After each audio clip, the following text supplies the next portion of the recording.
கடல் அலையில் சிக்கி மாயமான காதலி.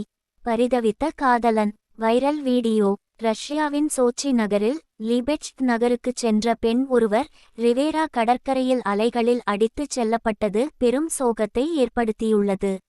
இவர் தனது காதலனுடன் குளிப்பதற்கு ரிவேரா கடற்கரைக்கு வந்துள்ளார்.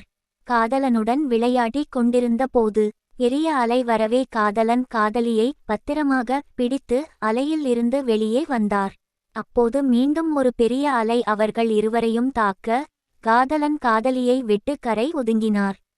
அப்போது காதலி தண்ணீரில் மிதந்ததால் காதலன் விரைந்து வந்து அவரை மீட்க முயன்றார். இருப்பினும் அலைகள் தொடர்ந்து அடித்து வருவதால் காதலி கடலில் அடித்து செல்லப்பட்டார். காதலியை மீட்க முயன்றும் முடியாமல் காதலன் தவிக்கும் வீடியோ.